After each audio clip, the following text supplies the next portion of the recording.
باللہ من الشیطان الرجیم بسم اللہ الرحمن الرحیم۔ اسلامک سیکرٹس چینل کے سننے والوں، السلام علیکم ورحمۃ اللہ وبرکاتہ۔ دوستو، آج جو میں آپ کو بتانے جا رہا ہوں وہ ہے ذکر۔ ذکر کا مطلب ہے بار بار کسی چیز کو یاد کرنا۔ اسے ہم تسبیح بھی کہہ سکتے ہیں، یعنی اللہ پاک کا ذکر کرنا، اللہ کی بڑائی بیان کرنا، اللہ پاک کی حمد و ثنا بیان کرنا۔ ذکر کی فضیلت بتانے کے لیے میں آپ کو ایک واقعے کی طرف لے چلوں۔ دوستو، یہ واقعہ ہے حضرت سلیمان علیہ السلام کا۔ حضرت سلیمان علیہ السلام جو کہ اللہ پاک کے برگزیدہ پیغمبر حضرت داؤد علیہ السلام کے بیٹے تھے۔ سلیمان علیہ السلام، حضرت سلیمان علیہ السلام کو اللہ پاک نے حضرت داؤد علیہ السلام کی طرح بہت سے معجزات عطا فرمائے تھے۔ اللہ تعالیٰ نے حضرت سلیمان علیہ السلام کو ایسا بادشاہ بنایا تھا کہ ساری دنیا میں پھر ان جیسا کوئی نہ ہو سکا۔ آپ سے بڑھ کر بادشاہ کسی کی نہ ہو سکی، کیونکہ آپ علیہ السلام نے اللہ پاک سے یہ دعا فرمائی تھی کہ اے اللہ، مجھے ایسی سلطنت عطا فرما جو کسی کے شایان شان نہ ہو۔ کہا اے رب، مجھے ایسا ملک عطا فرما جو میرے سوا کسی کے لائق نہ ہو۔ جن و انس، چرند پرند آپ کے ماتحت ہوا کرتے تھے، یہاں تک کہ ہوا بھی آپ کے تابع تھی۔ جہاں آپ کا حکم ہوا کرتا وہاں آپ کو لے جایا کرتا۔ آپ اپنے تخت سلیمانی پر بیٹھا کرتے تھے۔ ایک دفعہ آپ اپنے تخت پر بیٹھ کر اپنے لشکر کے ہمراہ کہیں جا رہے تھے تو کسی جنگل میں ایک لکڑہارا جو کہ لکڑیاں کاٹنے میں مصروف تھا، اس کی نظر اوپر پڑی۔ جب اس نے آسمان کی اور دیکھا تو اسے آپ کا شاندار لشکر نظر آیا۔ جب آپ کا لشکر دیکھا تو اس کی زبان سے بے اختیار یہ نکل پڑا، سبحان اللہ، داؤد کی آل کی تو کیا ہی شان ہے۔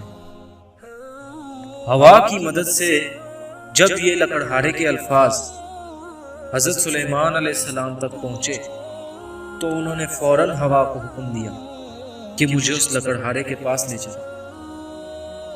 جب آپ لکڑہارے کے پاس پہنچے تو وہ بیچارہ گھبرا گیا، سکتے میں آ گیا۔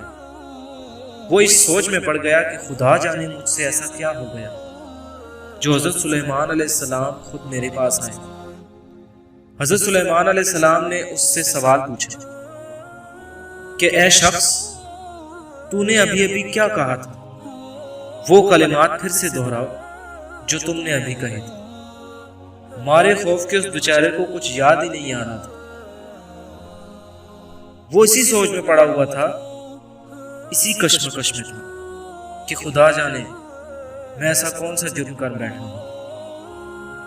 جب بہت کوشش کے بعد اسے یاد آیا تو اس نے حضرت سلیمان علیہ السلام سے کہا کہ اے حضرت، میں نے تو صرف اتنا ہی کہا تھا، سبحان اللہ، داؤد کی آل کی تو کیا ہی شان ہے۔ حضرت سلیمان علیہ السلام نے جب اس لکڑہارے کے یہ الفاظ اسی کی زبانی سنے تو اس سے فرمایا کہ اے نادان، کیا تو جانتا ہے کہ جو سبحان اللہ تو نے کہا اس کے بدلے اللہ پاک نے تیرے رتبے کتنے بڑھا دیے ہیں؟ اللہ پاک کے ہاں تو نے کتنا اونچا مقام عطا فرما لیا۔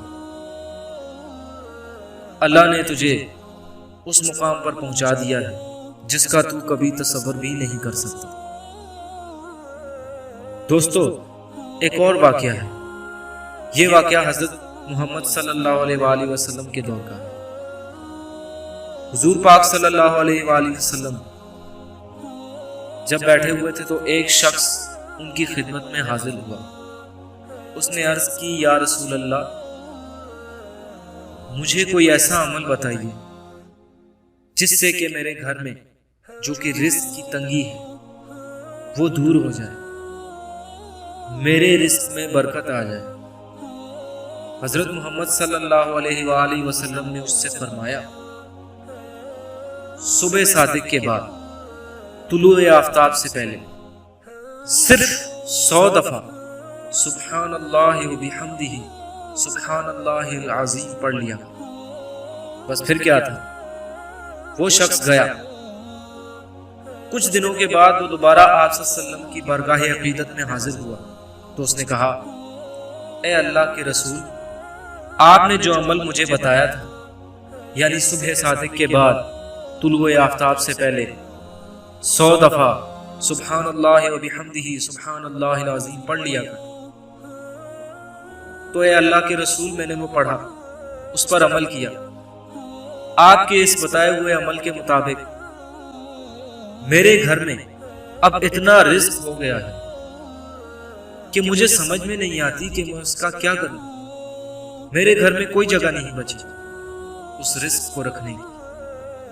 تو دوستو، آپ لوگ نماز تو پڑھتے ہی ہیں، نماز کے بعد 100 دفعہ سبحان اللہ و بحمدہ سبحان اللہ العظیم اگر آپ پڑھیں گے تو آپ کو بھی کبھی رزق کی تنگی کا سامنا نہیں ہوگا، جیسا کہ آپ صلی اللہ علیہ وآلہ وسلم نے اس شخص سے فرمایا تھا کہ تو یہ عمل کیا۔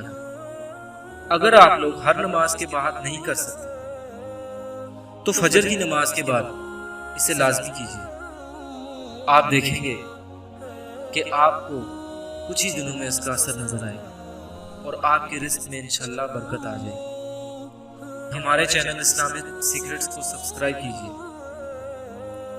اور اس ویڈیو کو ضرور لائک کیجیے اور کامنٹ سیکشن میں ہمیں بتائیے گا کہ آپ کو ہماری یہ ویڈیو کیسی لگی۔ دوستو،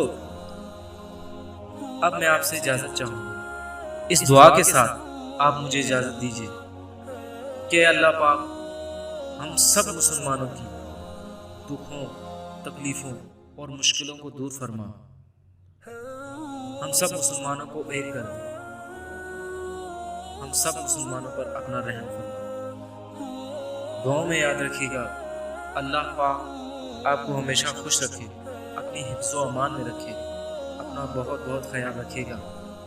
اجازت چاہتا ہوں، اللہ حافظ۔